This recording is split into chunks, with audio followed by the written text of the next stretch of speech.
কোনো মানুষের কষ্ট দিয়ে কথা বলে নাই। সে শুধু এই অঞ্চলের মানুষের কথা ভেবে সে এই অঞ্চলের উন্নয়ন করে গিয়েছে। আপনারা সেই জনাব মমতাজ বেগম এমপির জন্য দোয়া করবেন। মমতাজ বেগম এমপি ব্যক্তিগত জীবনে অনেক মানুষের সুখে দুঃখে পাশে দাঁড়িয়েছে। ব্যক্তিগতভাবে একটি চক্ষু হসপিটাল করেছে, একটি কোল্ড স্টোর করেছে, আর মৃত্যুর কথা স্মরণ করে সে তার সমাধি নির্মাণ করে গিয়েছে। যে মানুষ মরণ কথা স্মরণ করে বেঁচে থাকতেই সমাধি নির্মাণ করে, সেই মানুষের হৃদয়ে দাগ থাকতে পারে না। সেই হৃদয় অবশ্যই একটি খাঁটি হৃদয়। আমরা বারবার এরকম একজন এমপিকেই চাই। আপনারা জনাব মমতাজ বেগম এমপির জন্য দোয়া করবেন।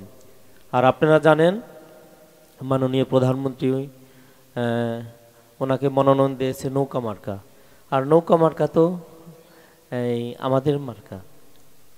লালন ফকির বলেছে, রূপকাষ্ঠেরই নৌকা খানি, নাই ডুবার ভয় পারে আবার এই নৌকা দিয়ে বঙ্গবন্ধু লাল সবুজের পতাকা এনে দিয়েছিল, আমাদের একটি বাংলাদেশ এনে দিয়েছিল এই নৌকা দিয়েই। আর আমরা জানি নূহ আলাইহিস সালাম একটা নৌকা গাছ ছিল, ওই নৌকায় যারা পদার্পণ করছিল তারাই একমাত্র নাজাত প্রাপ্ত হয়েছিল। তাই যারা নৌকায় উঠবেন তারাই নাজাত প্রাপ্ত হবেন। যারা এই নৌকাকে জয়যুক্ত করবেন তারাই ভালো থাকবেন। এই নৌকা দিয়েই এই দেশের উন্নয়ন হবে, মানুষের ভাগ্য উন্নয়ন হবে। নির্বাচন নিয়ে আচরণ বিধি আছে, 18 তারিখের আগে নৌকা মার্কায় ভোট চাওয়া যাবে না। তা আমি আজকে নৌকা মার্কায় ভোট চাইতে পারলাম না, 18 তারিখের পরে নৌকা মার্কায় ভোট চাবো।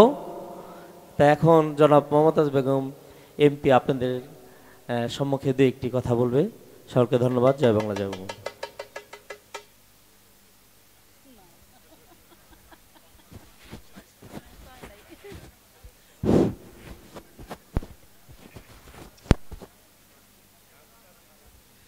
ভালো আছেন আপনারা?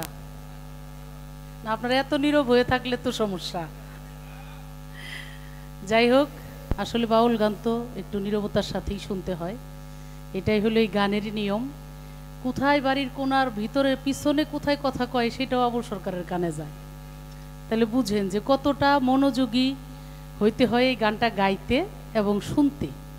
তো দারুণ সুন্দর পরিবেশ নিয়ে আপনারা শুনছিলেন। আজকে এই চমৎকার আয়োজন প্রতি বছরই হয়, আমরা চেষ্টা করি প্রায় আসার জন্য।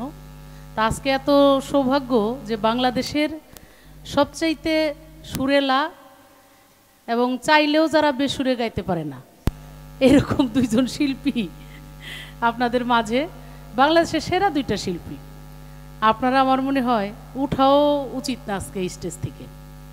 দুই একজন উঠলেও আমার মনে হয় এটা কেমন যেন লাগে যে এত ভালো মানের দুইজন শিল্পী আপনাদেরকে গান শোনাইতেছে এবং আলোচনাগুলো দারুণ আলোচনা। আসলে মনোযোগ না দিলে এই গানের কোনো মজা পাওয়া যাবে না। নবুয়াত এবং বেলায়েত নিয়ে চমৎকার আলোচনা রাখছেন। আসলে গানের মধ্যেই কথাগুলাই আমাদের আসলে বলা উচিত না, আমরা আপনাদের কষ্ট দিতে আসছি, এই জন্য ক্ষমা প্রার্থী।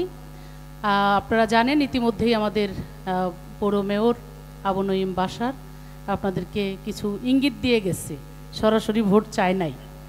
কারণ 18 তারিখ থেকে আমাদের মানে ভোট চাওয়াচাওয়িটা শুরু হবে। এখন আমরা সব জায়গায় একটু যাই, দাওয়াত পাইলে যাই। হরিরামপুরে ছিলাম, এতক্ষণ একটা কীর্তনের অনুষ্ঠানে ছিলাম, তারপরে আপনাদের এখানে আসছি। তো আমরা আপনাদেরকে শুধু এতটুকুই বলবো, এই যে বাউল, কীর্তন, জারি সারি, যত আমাদের বাঙালি জাতির যতটা আমাদের ঐতিহ্য আছে, এই ঐতিহ্যর সাথে আমাদের সংস্কৃতির সাথে যেই সরকার সবচেয়ে বেশি জড়িত এবং সরকার এটাকে পৃষ্ঠপোষকতায় থাকে, সে হলো আওয়ামী লীগ সরকার, জননেত্রী শেখ হাসিনার সরকার।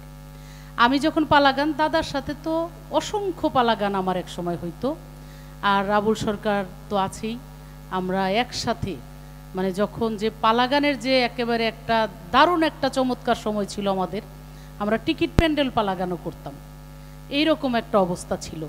তো সেই সময় থেকে আমি পালাগান করছি, আমরা ভয়ে থাকতাম, বিভিন্ন মাজারের গান আসলেই ডরাইতাম যে গানে তো যাইতেছি ফিরে আসতে পারুম কিনা, এরকম অবস্থা হয় নাই?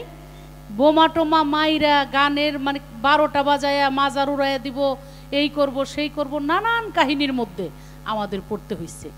আজকে সেই পরিবেশ থেকে আজকে কিন্তু বাংলাদেশের অবস্থা একটু অন্যরকম একটা অবস্থা। আমাদের এই শিল্প সাহিত্য এই সংস্কৃতি আমাদের সব কিছুকে ধারণ লালন করে বর্তমান সরকার। যাই হোক, এই কথা আপনারা সবাই জানেন, আর এই এলাকার উন্নয়নের কথাও তো আপনারা সব জানেন। আগে আমরা গান গাইতাম যখন, তখন সারা স্টেজের মধ্যে একটা বা দুইটা হেজাক লাইট থাকতো।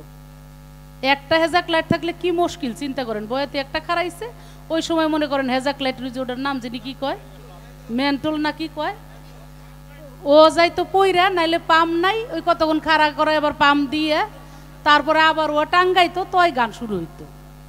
হ্যাঁ, মানে কি একটা মাইক!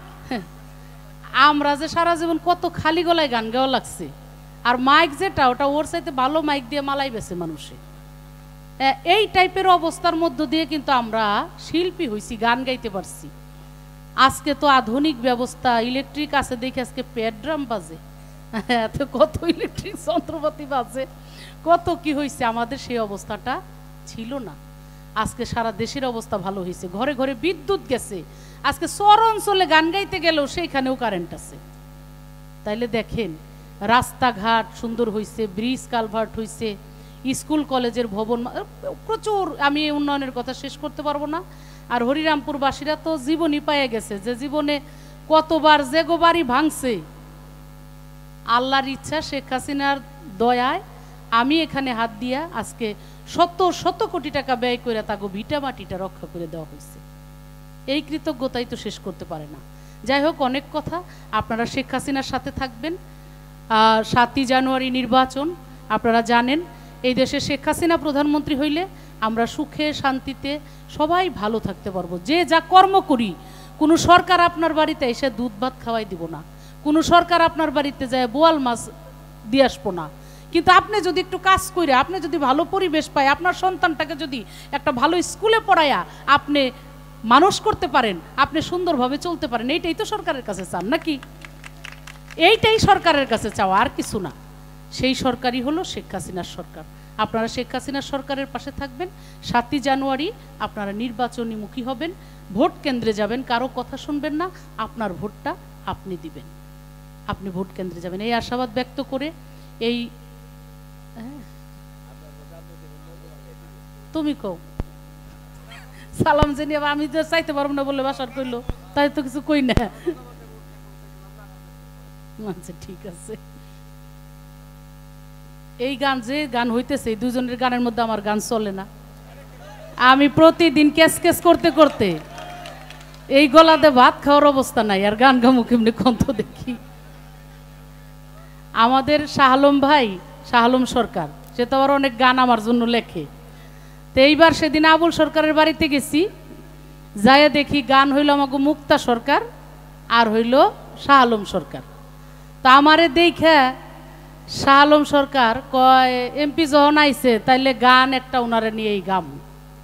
তা আমারে নিয়ে একটা গান গাইলো। ওই গানটা আমি শুনে ভালোই লাগছে, যে না হাসা কথাই তো কইছি।